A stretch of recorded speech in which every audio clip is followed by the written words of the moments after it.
Well, hello there. It is January 31st, I think, 2020. It's the last day of the month, which means we have, let's see, 300 and, I don't know.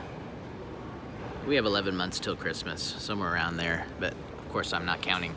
So I'm here at the Seattle airport.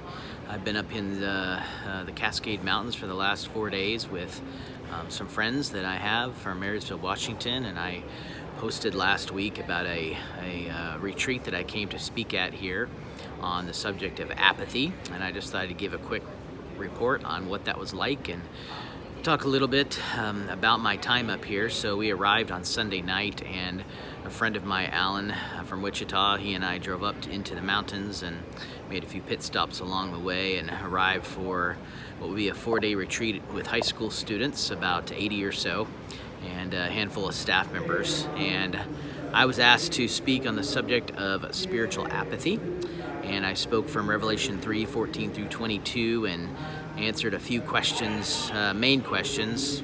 If you hear any background noise, I'm in an airport, so there's obviously things going around here, but it's the only time I had to post this video, so sorry about that. Anyway, we talked about what apathy is and how to discern apathy in your heart and what God thinks about it, and then gave them some helps on how to deal with apathy. And I was encouraged. I got a lot of good feedback from students. A number of them asked me some really good questions after each session that just kind of demonstrated they were processing what I was talking about, and had some follow-up questions, sometimes for clarification, sometimes just making other observations. Really encouraged by those students that did reach out to me.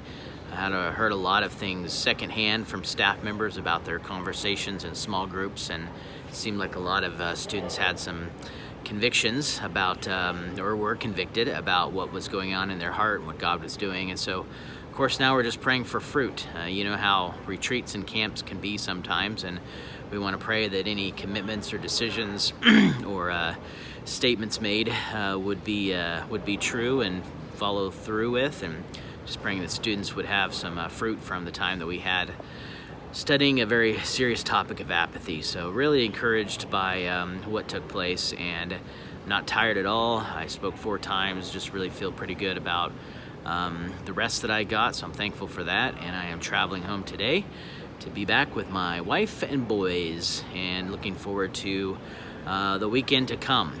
So thank you for those of you who were praying, and thank you for listening to this quick video that I had time to make before I got on my plane in a little while.